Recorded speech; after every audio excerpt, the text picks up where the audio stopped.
Et ce slogan, on va le lancer tout de suite.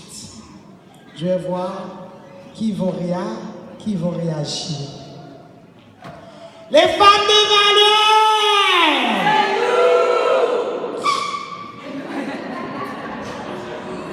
Moi, je ne parle pas des femmes de valeur, de comment dire. J'écris des femmes de valeur. Les femmes de valeur! Je vais m'adresser aux hommes de valeur de préférence. Les hommes de valeur!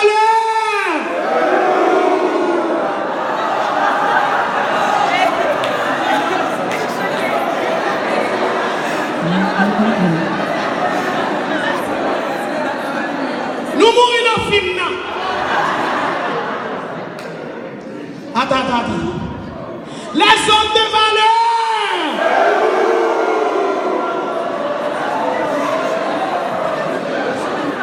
Mesdames, ne me dites pas que vous êtes fatigués parce qu'on était là depuis vendredi. S'il faut vous lever, je ne sais pas comment vous allez faire, mais c'est inacceptable. Les femmes de valeur!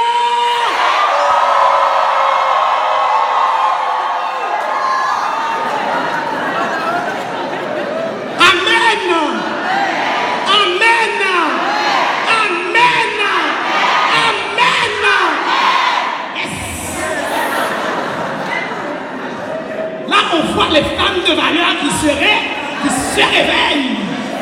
Si nous sommes des femmes de valeur, il ne faut pas s'endormir, il faut se réveiller.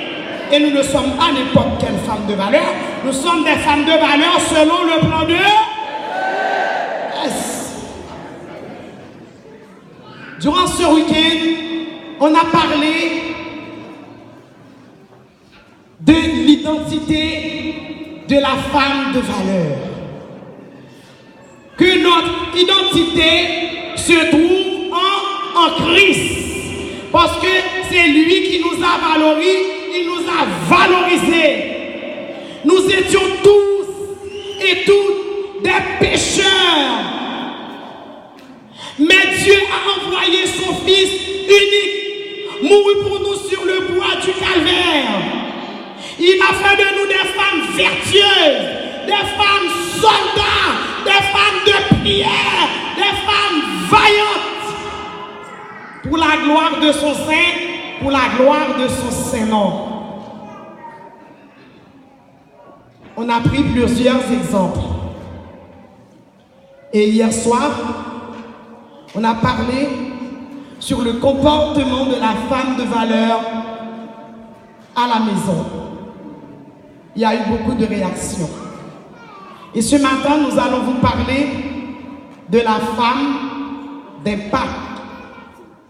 La femme de valeur qui va impacter son monde, qui va impacter son entourage, qui va influencer même son assemblée. Puisque nous sommes des femmes de valeur selon le plan de Dieu. Alléluia. Gloire à Dieu, merci Seigneur.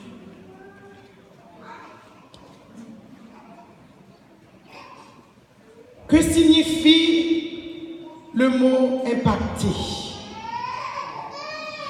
On va dire avoir un impact sur quelque chose ou sur quelqu'un, c'est influencer, affecter, marquer, influer sur le plan physique, c'est l'action durant laquelle deux corps ou deux éléments se percutent. Le terme est un anglicisme provenant de to impact. Par exemple, la voiture a impacté le mur de la maison en pleine nuit à vive allure. Ce qui veut dire pour nous les femmes, nous devons, dans nos propos, dans nos actes, en tant que femmes de valeur,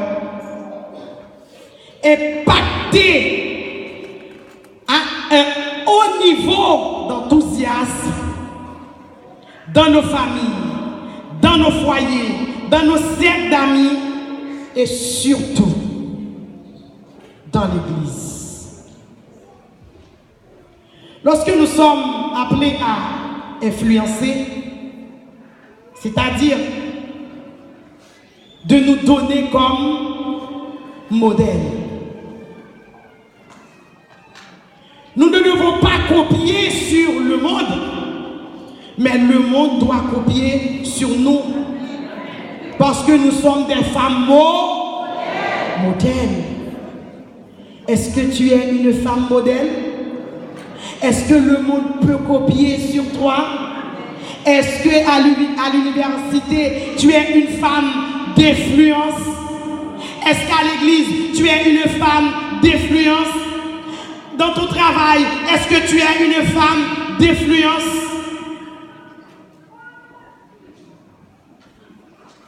Tu dois impacter ton entourage.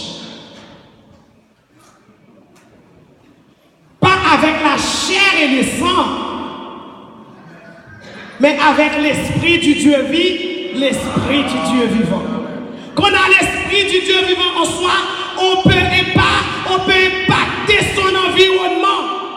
Arrière la timidité pour pouvoir impacter son environnement.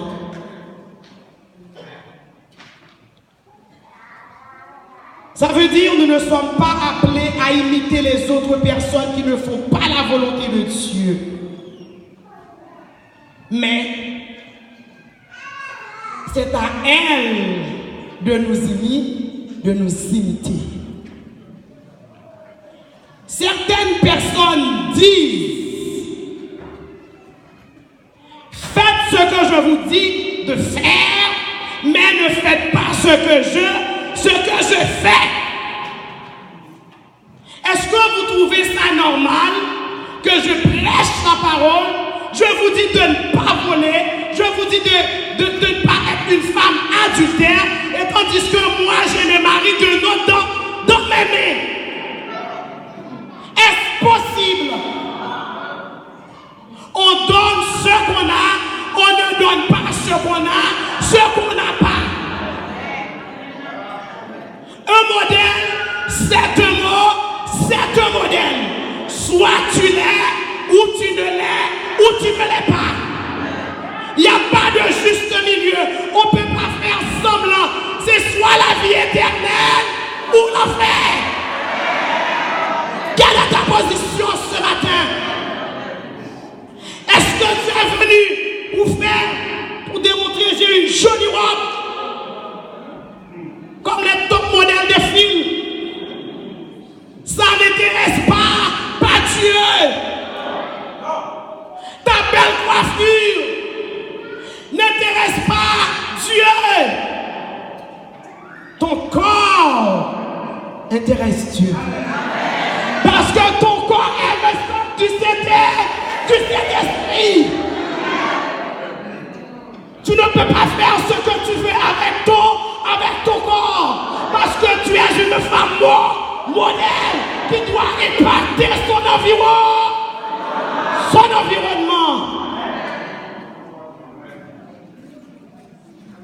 Pour impacter son environnement, il y a des attitudes à avoir.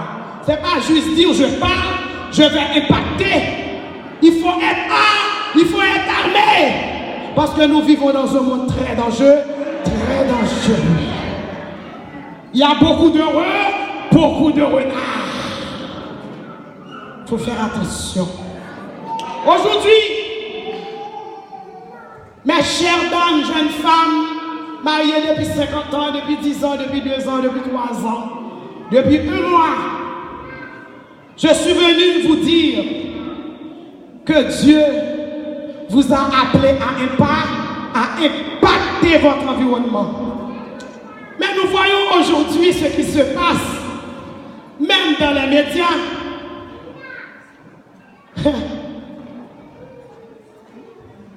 C'est les stars qui nous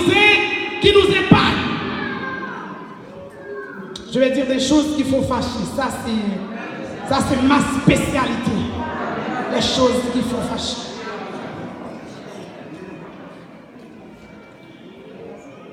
Si la reine d'Angleterre m'invite pour un dîner, par exemple, est-ce que je peux m'habiller n'importe comment? Est-ce que je peux m'habiller toute nue? Même si on est star, la reine va vous dire, vous ne pouvez pas entrer parce qu'il faut respecter les normes exigées. Tenue de ville, c'est tenue de ville. Ce n'est pas basket, casquette.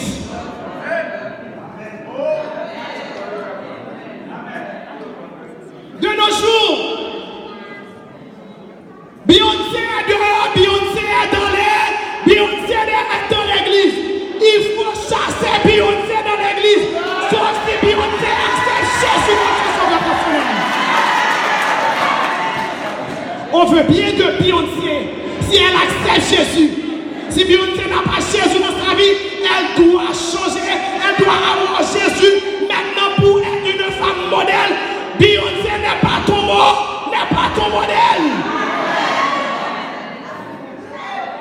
C'est pas parce qu'une femme vient à l'église, elle peut être ton modèle. Beaucoup de personnes peuvent venir à l'église, mais ne sont pas pour autant vos modèles. Il faut choisir ses amis. Il faut choisir ses compagnons de genoux. Il faut choisir ses conseillers. On n'est pas trop jeune pour mourir. C'est la raison pour laquelle, dans le livre de Ecclésiaste, chapitre 12, elle dit ceci. Jeune homme, réjouis-toi de ta jeunesse. Livre ton cœur à la joie. Fais tout ce que tu as envie de faire, mais il y a un mec. Il y a un mec qui va vous rattraper. Mais sache que pour tout cela, Dieu t'appellera en jugement. Parce que tu es une femme de valeur qui doit impacter son environnement. À l'église, nous sommes des femmes de valeur. Mais dans les petites fêtes entre amis, on abandonne sa valeur pour la récupérer ensuite pour venir à l'église. Il n'y a pas de braderie en Christ. Christ ne brade pas. Je vais dire en créole. Non, Jésus pas de billes, pas de billades. Il n'y a pas de poussette. Il n'y a pas moitié prix. Parce que Christ ne perd jamais sa valeur. Christ est immuable. Il ne change jamais. Il est le même hier, aujourd'hui et éternellement. L'homme change, les temps changent, les circonstances changent, la vie change, mais Dieu ne change jamais.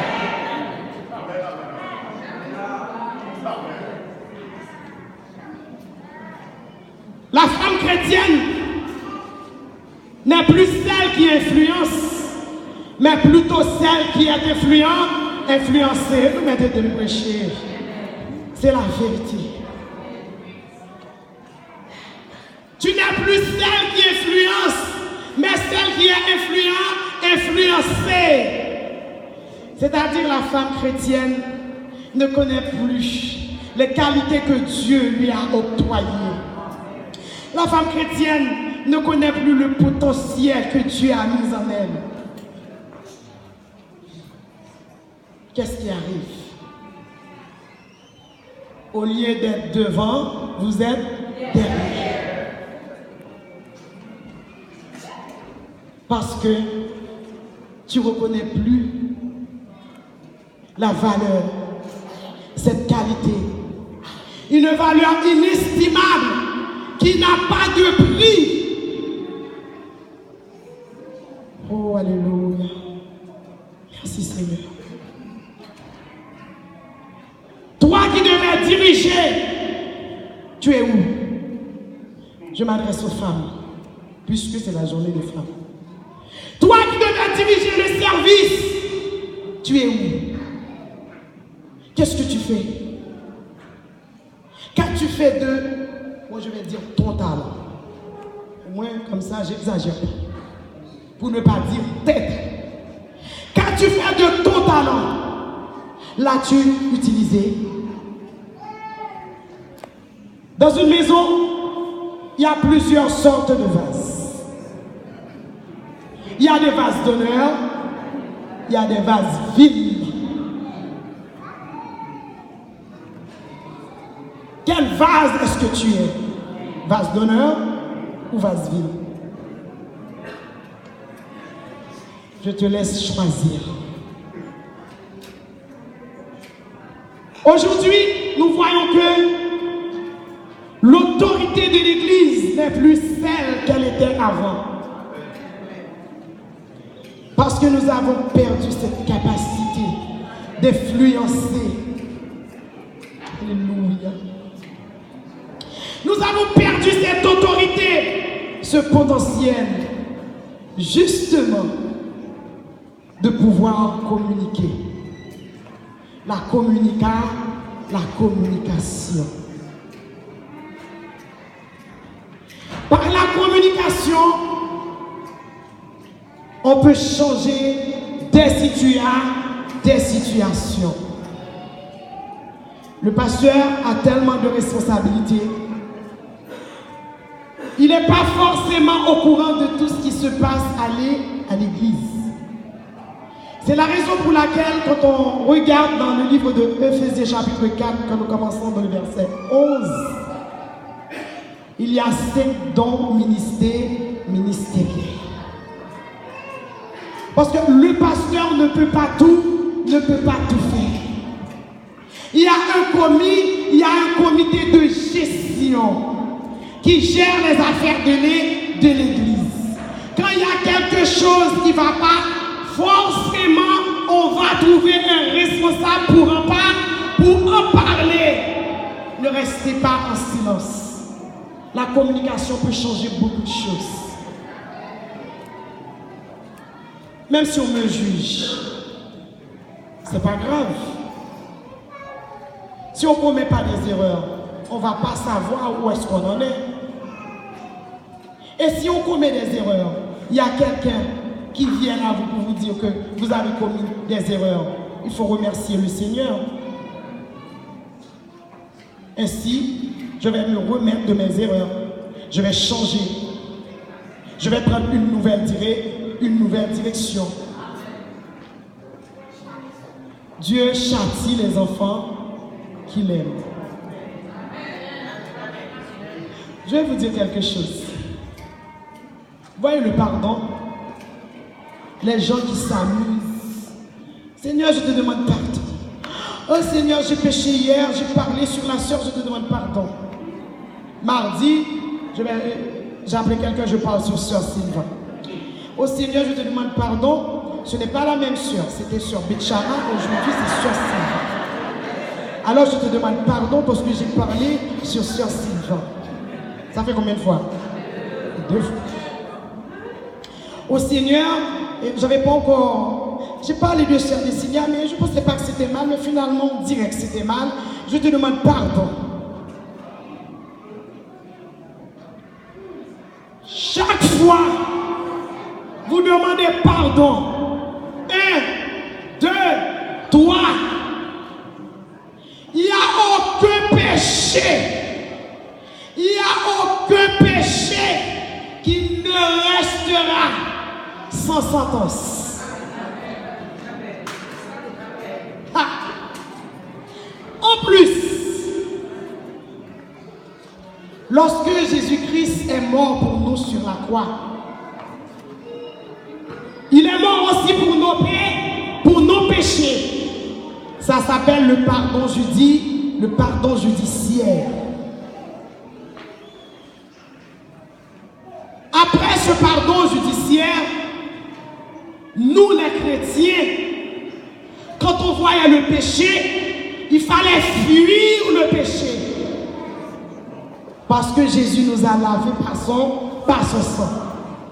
Mais comme Dieu, c'est un Dieu de grâce, c'est un Dieu miséricordieux et compatissant, dans le livre de Jean, il est dit, si par malheur on arrive à pécher et on ne devrait plus pécher, on a un avocat auprès du Père. Ça, c'est le pardon paternel.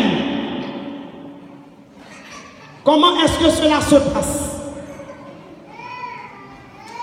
Jésus est notre avocat. On a péché. Dieu a dit tout ce que on demande dans le nom du Fils. On l'obtiendra. Jésus, lui, c'est lui qui plaide ta cause. Lundi, sur Betchama, pardon. Mardi, sur Sylvain, pardon. Mercredi, sur Dessilia, pardon. Mais il y a un problème. Là maintenant, il va apporter le dossier auprès du Père. C'est le Père qui jugera bon s'il faut pardonner ou pas. Là maintenant, qu'est-ce qu'il faut faire? Là, c'est même pas le pardon, c'est la réponse, c'est la repentance. Il faut se repentir. Il y a un virus. Il faut éradiquer ce virus. Dieu a l'antidote. Il ne faut pas s'amuser à pécher, et je vais voir Dieu, je vais demander pardon. Il faut assumer ses responsabilités. Soit on est chrétien, ou on n'est pas chrétien.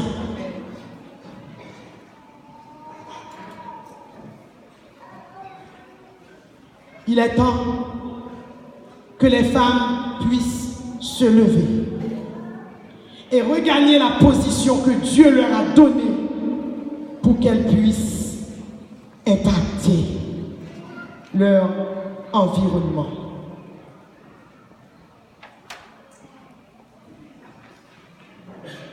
Qu'est-ce qui vous a fait tomber? Qu'est-ce qui vous a fait abandonner la course? Un petit copain? Un mari qui ne vous comprend pas? Les enfants qui ne vous obéissent plus? Vous êtes déstabilisé.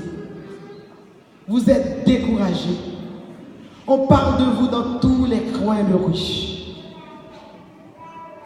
Vous vous êtes senti humilié et vous avez tout lâché. L'homme ne donne pas une deuxième chance. Mais Dieu, il donne une deuxième chance.